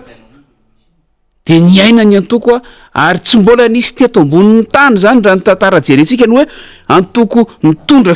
fanjakana no naongana terisetra ny sorona terisetra teo amin'ny fitantanana ny fitondram-panjakana ka mbola nijoro tsy akiato tao anatin'ny fotoana mifanesy fa ny akamaroany ny zavatra mitranga rehefa tonga ny fotoana hitrangan'ny zavatra ohatran'izay dia mandrimandry any aloha mipikambana amin'ny antoko misy ny misitritsitrika any aloha mpikambana amin'ny antoko fa itsika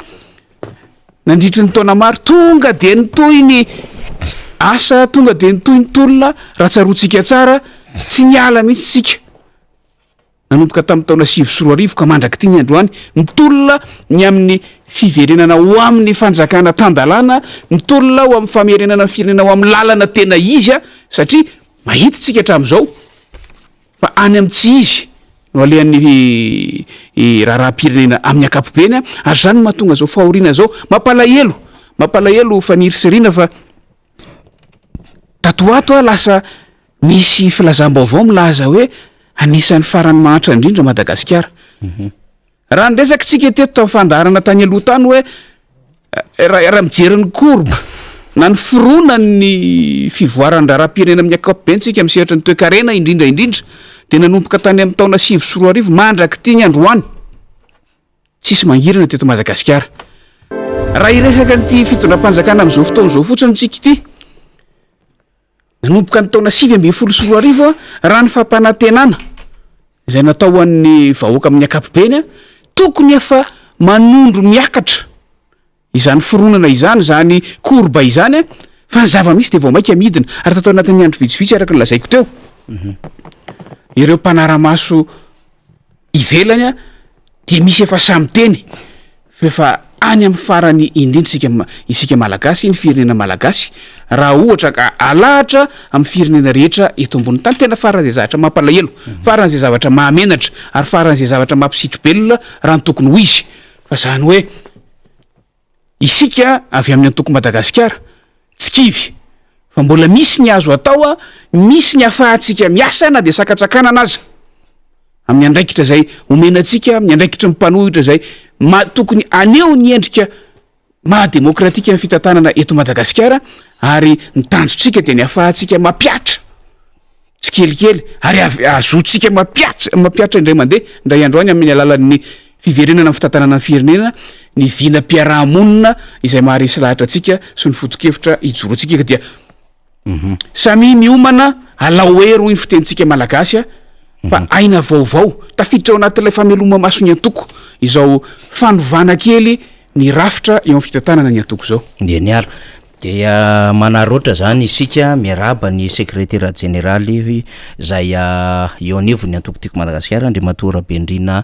mamy zany zay nahazo andraikitra lehibe zay ary dia maniry isika fa hitondra aina avao ho an'ny antoko sy ho an'ny firenena ihany koa zany andraikitra zany Andry Matora Solomavambaoka ary dia izany raha teo no andrasany rehetra satria dia miandry amin'izay hoe ahoana ny voan'ny Madagasikara anatin'izao olana sy krizy izao dia manantena ny vahoaka malagasy fa hitondra an'izany vahaolana zany araka ny nambara ny filohan'ny antoko-tiako Madagasikara ombenombeny amin'ny hoe manana vahaolana ny tima, manana vahaolana Andry Matora Marikaravalo manana dia iraritsika higoka izany vahaolana izany ny vahoaka malagasy sy ny mpiatroka tiako Madagasikara rehetra fa mifanindry izao fantarantsika izao député Miara Bendrina amin'ny fivorin'ny anteny Miram-pirenena fivoriana faharoa ara-potoana zany amin'izao fotoana izao ka ararotina ihany angamba ny hiresahana ametrahana fanontaniana aminao satria marina hoe session budgétaire zany na fotoam-pivoriana fandinihana tetibola ny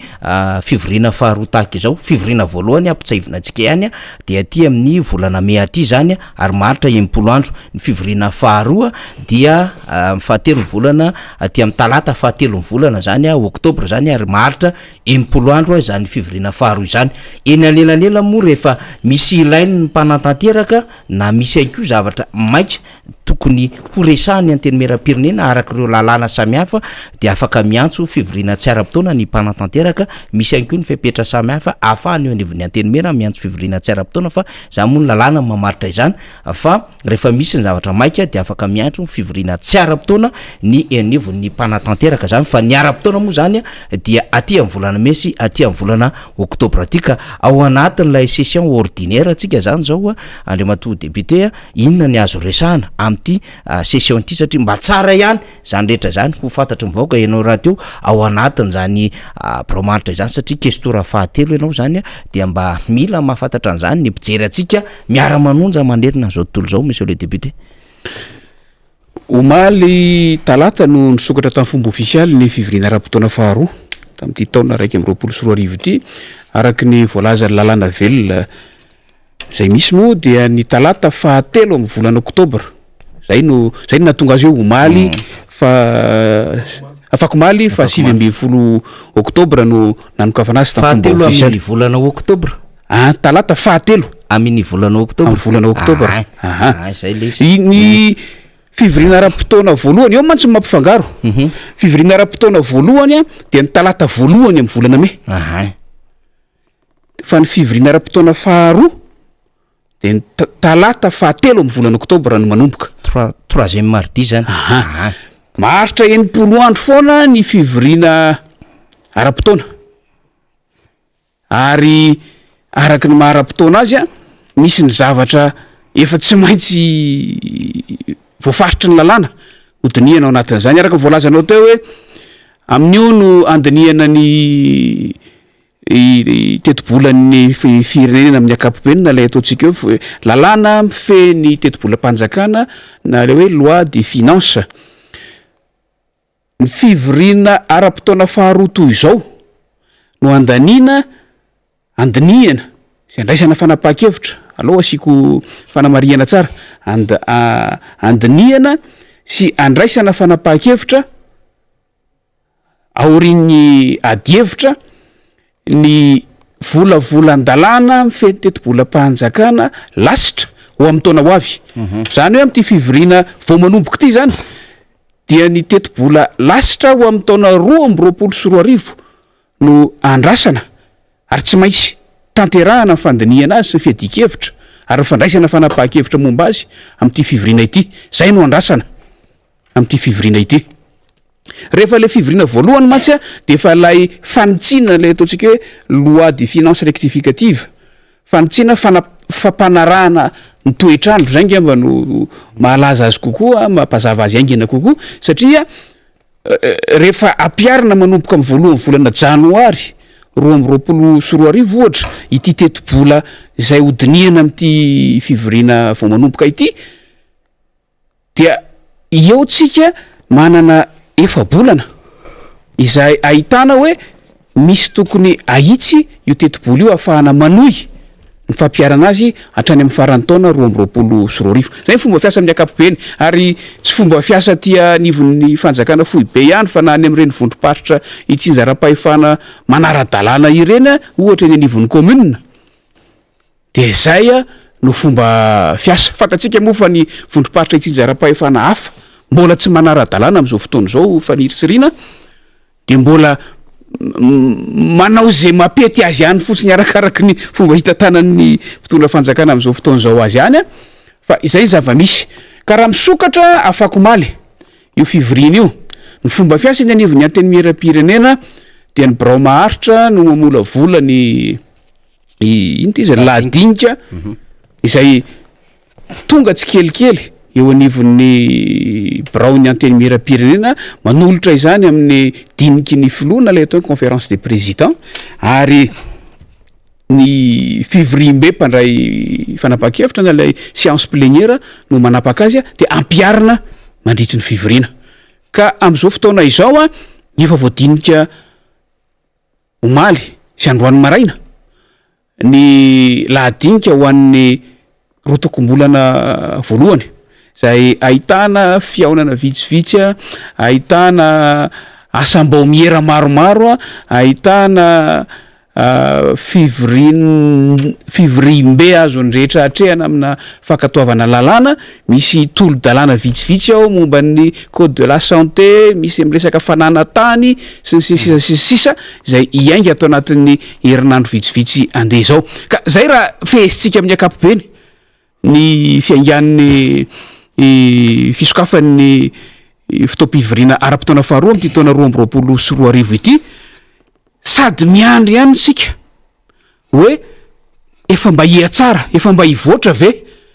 ny fomba fampidirana eny anivon'ny parlementarotonta satria tsy ny anteny miera-pirenena irery fa ny anteny miera-olona ihany koa manao ny fivoriana ilay tetibola zay indrasana lay volavolan-dalàna mifeny tetibola satria ny zavatra resahantsika teto hatrany hatrany ny zavatra ny tenenina foana hatrany hatrany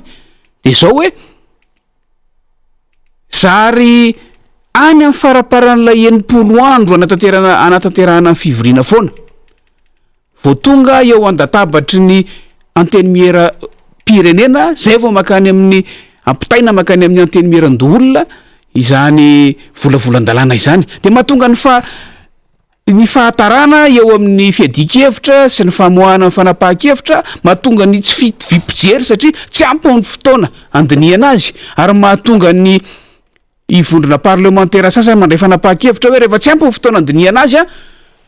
izay tsy te ho tompona andraikitra amin'ny tsy fetezan'io zavatra io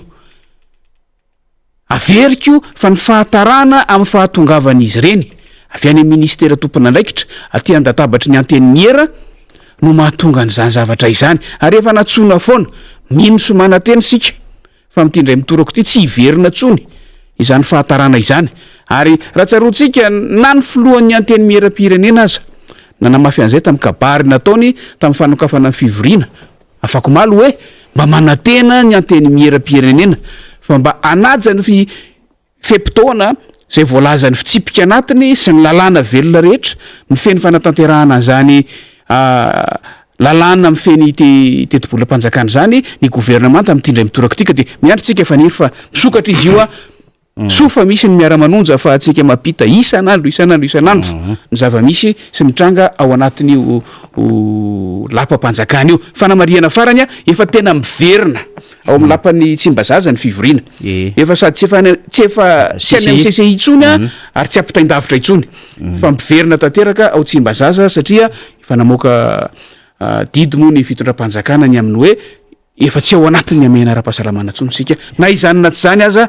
rehefa napaha-kevitra ny birao maharitra fa tsy maintsy ajaina foana ihany ny fepetra rehetrarehetra na le ataontsika hoe geste de barrière eo amin'ny fanatanterahana an'io andraikitra io iny ary manodidina an'izay tiako ametrahana kely le fantany monsieur député hoe isy séance na question réponse ihany koa nefa amin'ity fivoriana ara-potoana ity de misy an'lay vola zay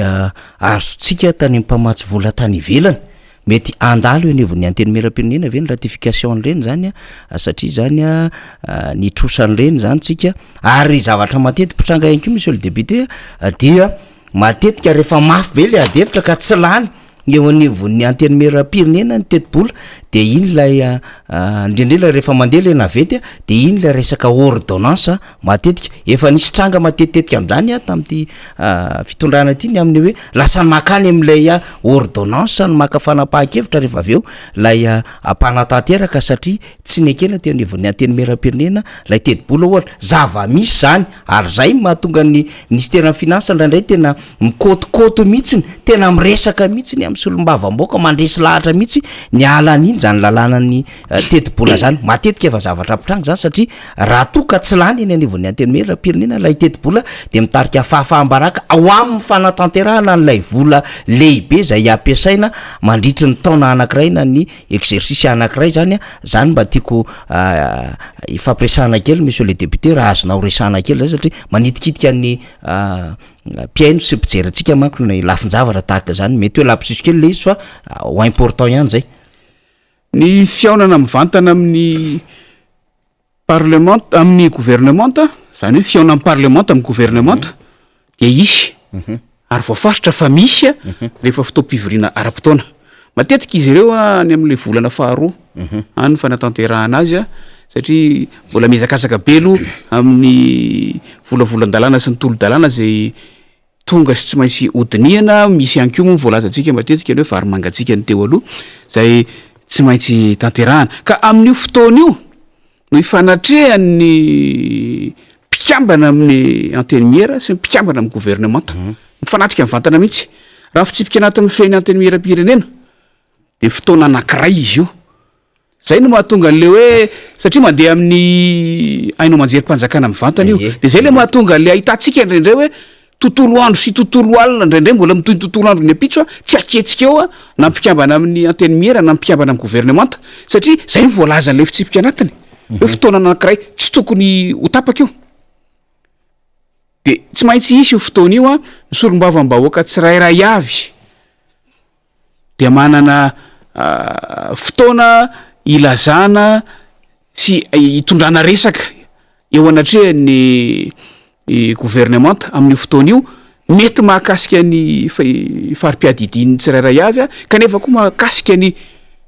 programme mpanjakana amin'ny akapobeny politika mpanjakana amin'ny akapobeny moa tena filazantsika lay politique générale de l'état amin'ny fanatanterahany fanjakana an'io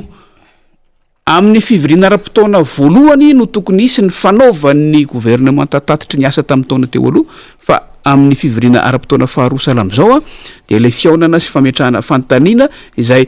iandrasam-baliny avy amin'ny gouvernementa no tanterahana amin'io tsy maintsy isy io ary ho avy zay zavatra zay akoatran'izay fomba fiasa zay voalazan'ny fitsipika anatin'ny feny anteny miera ihany keo ny fisilay atao hoe interpellation sy ny fananganana ny voamiera-panadiady raha ilainy zany amin'ny zavatra zay tonga sy ny feo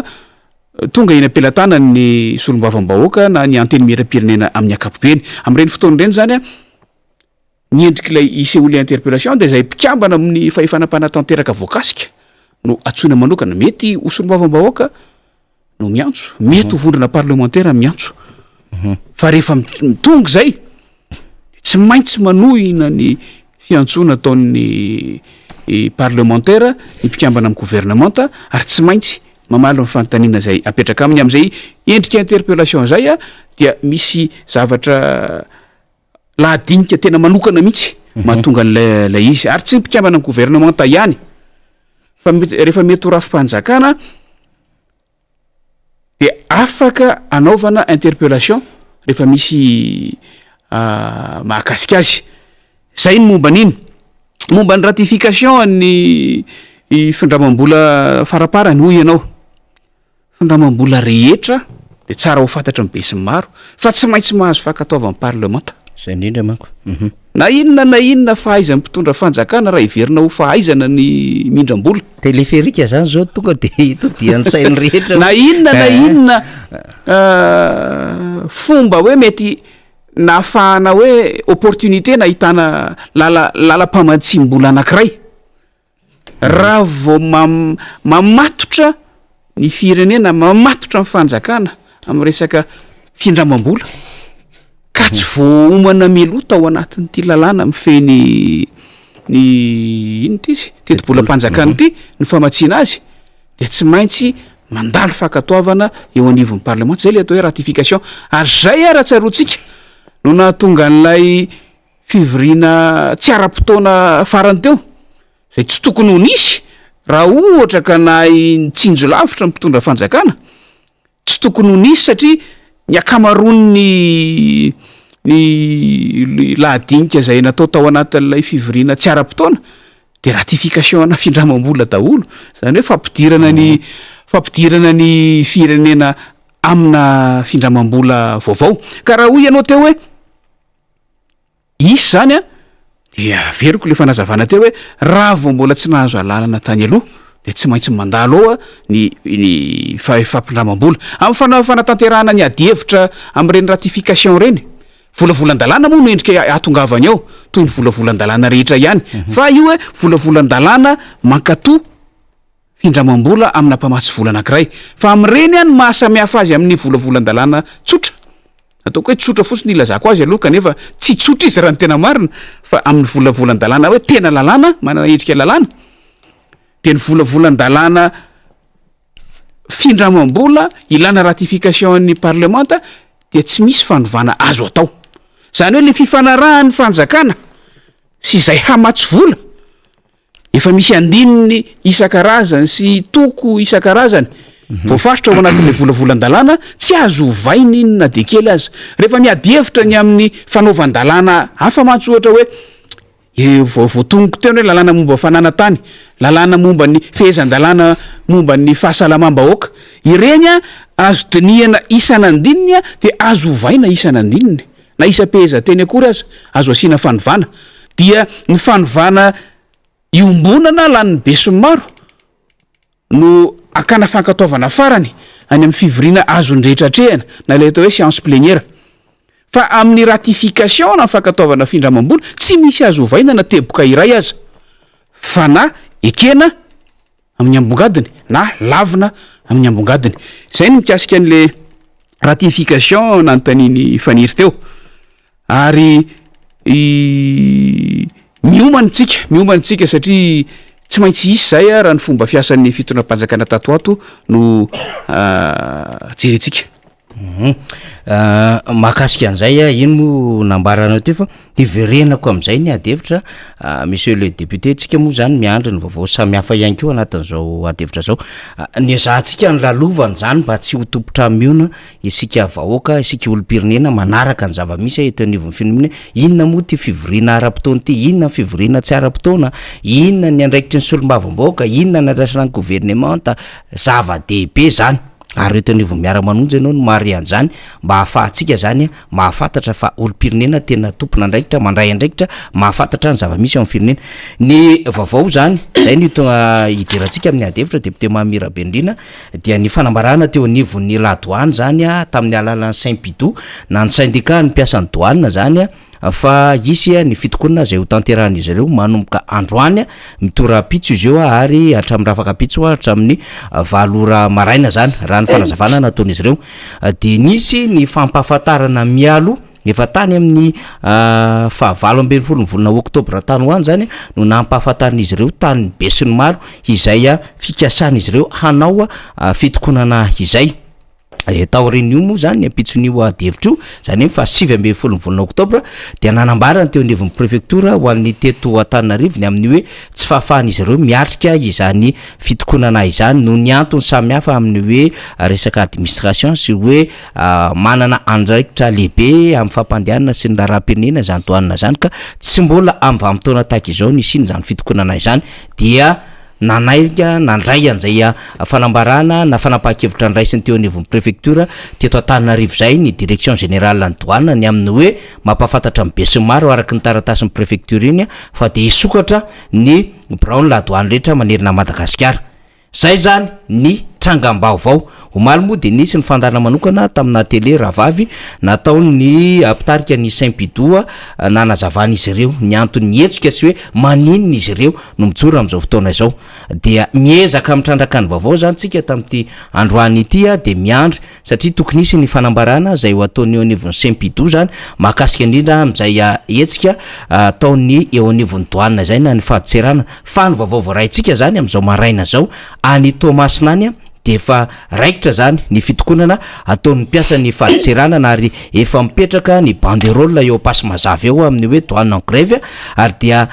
miezaka ny fampiresaka maka ny vaovao sika dia ny 520 hatramin'ny 700 ny mpiasa zany manaraka izay fitokonana zay misy ny service minimum manetoerina zany am'ireo entana avoaka tahaka ny fanafody sy ireo zavatra maika arak'izay mety ho filana zany ao anatin'izay urgence izay ny mpiasa eo anivon'ny resetiny douane ny aty anivon'ny raffinerie zany ny aty abetaina omby zay mifandray amin'ny Ambatovy zany hoe ireo mpiasa eo anivon'ny faditseranana am'ireo toerana ireo dia mivondrona eo pasy mazava avokoa raha ny vaovao fantatra anyetoerina am'izao fotoana izao ary manamafy am'izay fitokonana izay misy ho isika ny service minimum zay apetraka izy ireo na izany na tsy izany ny olana ao anatin'ny tiraraha ty député Mambrabendrina de hoe mety ho fanomezana amina orinasa tsy miankina amin'ny asa sy ny andraikitry ny eo anivon'ny faditserana zany ny etra ihany koa na ny iviketra de manana olana tahaka izany fa ity moa zany ny ainga voalohany dia eo anivon'izay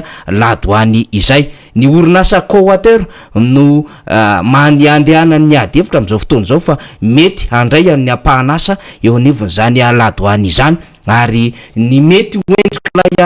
iran'ilay orinasa ao anatin'ny andraikitry ny ladoany ka mety ampiena ny isan'ny mpiasa na mety hitondrany izy ireo fitaovana hafa ivelan'izay no mampanahany izy ireo ary mazava ho azy ao anatin'ny andraikitra regaliana izany resaka tontolo ny vola izany raha miresaka etra sy resaka faditserana antsika de ao anatin'ny andraikitra regaliana zany tahaka ny fitsarana tahaka ny resaka diplomasia tahaka ny resaka tafika fandripalemana de andraikitra regaliana tsy azo anibinana zany ary tsy azo anomezana andraikitra amina organisme na organisation hafa na andraikitra hafa zany satria miankina am'izay ny endriky ny fiandriana ny fanjakana ray manontolo ka raha manao izany zany dia misy dikany lehibe zany rehetrarehetra zany izany no mampetsika an'izy ireo tany Rwanda de efa misy endrikendrik'izay député Miara Manonja rehefa misy orinasa mitsofoka privé ohatran'izao anatin'le resaka ladoany raha arivo isa ohatra reo mpiasa dia ny ena nisy compression taty amin'ny atsasany de manjato mihitsiny zany raha ny zava-misy any Rwanda ka mana am'izany lafin-javatra zany ny mpiasa ao anatin'ity raharaha zay mamofopofona endrika privatisation ity am'izao fotoana izao manaraka akaiky an'io tsika ary miezaka ny mahazo ny vaovao na eto na ny any amin'ny faritany rehetrarehetra any mba hizarantsika ny mpanaraka ny Miara Manonja ny vaovao mafana député Mambrabendrina zay ny zava-misy inona ny azo ambara inona no heverinao fa tokony hitarihan'ny fanadiadiana ao anatin'izao raharaha lehibe zao raha ny endrika sehoany ady hevitra sy ny ataoko hoe fifanenjanana am'izao fotoana izao dia rafitra faravakely ny anankitelo no tafiditra ao anatin'ilay izy zany hoe eo zany ny ministera amin'ny alalan'ny tale général ny fitaliavana général moa zany ny fitaliavana ankapobeny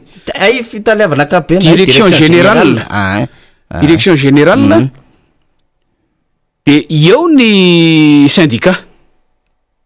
reo zany ny rafitra anankiroa fijeriko azy mifanenjana am'izao fotoana izao samy miezaka mametraka ny maha-izy azy de eo koa ny rafim-panjakana zay somary manaitra antsika hoe ny préfecture n'Antananarivo amin'ny alalan'ny préfet n'Antananarivo no mandray ny fepetra ao amin'ilay izy nefa mazava be le fanambarana napetraky ny Saint-Pidoa fa iran'ny Madagasikara le etsika iran'ny Madagasikara le etsika de ny zavatra tsy tokony ho adinoina de zao ny sy Saint-Pidoa de tsy hoe manambara hoe amin'ny mampiasa ny douane azy amin'ny mampiasa ny faditserana anazy de anao grève ny mpiasa ny faditseranana fa ilay rafitra syndikaly ilay syndicat mpiasa ny faditseranana no mihetsika ary manao fanambarana zany hoe ny tsy eritreretiny mpitondra fanjakana zay maika fotsiny anafoana n'lay le fitokonana de hoe syndicat reo manana zo manokana ary manana sata amin'ny fehazo manokana eran'zao tontolo zao fehezina sata manokana fehezina lalàna manokana ary averiko fa eran'zao tontolo zao fa tsy eto Madagasikara fotsiny ihany raha eto Madagasikara any anatin'ny lalam-panorenana mihitsy fa kitsika zay rehefa avy eo lalam-panorenana mihitsy disposition constitutionnelle no mametraka sy mamaritra ny zoon'ny syndicat amin'ny resaka fitokonana sy ny sisa raha ohatra ka ny akoatr'izay misy lay sata na le statut général des fonctionnaires izay mamaritra ihany koa any anatiny any ny fomba fiasa sy famaritana ny endrika eo amin'ny fotoana zay tsy maintsy isiny zany fitokonana zany avy any amin'ny mpiasa fa akoatr'izay dia misy ny convention internationale na ny fifanarahana iraisam-pirenena zay ny teneniko hoe tsy eto Madagasikara ihany fa iombonina ny zao tontolo zao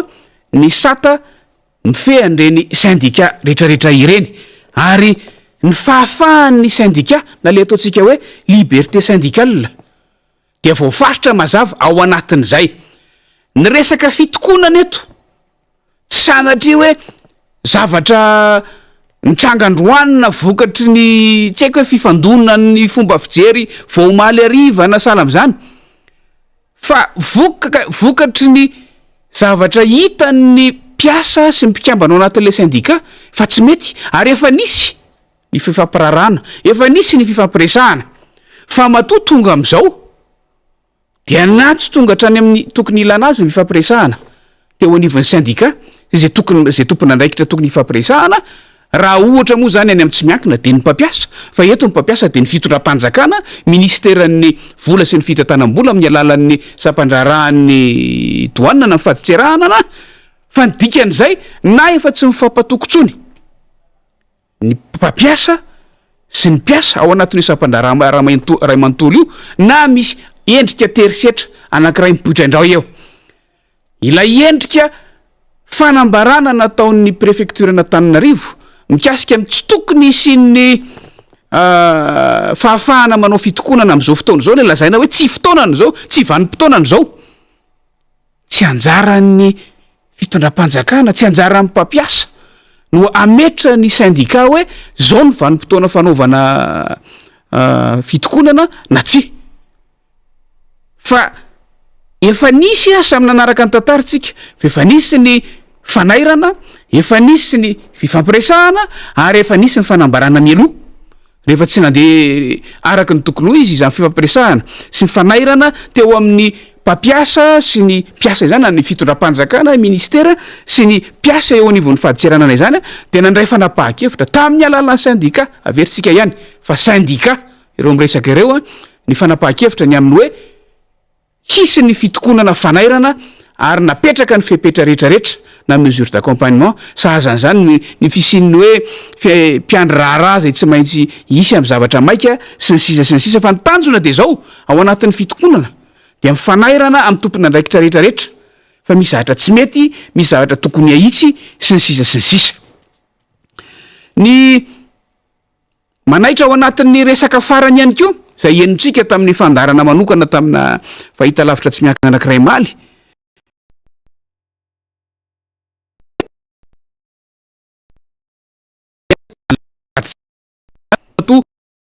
nyresahana tao rehefa izay ny refa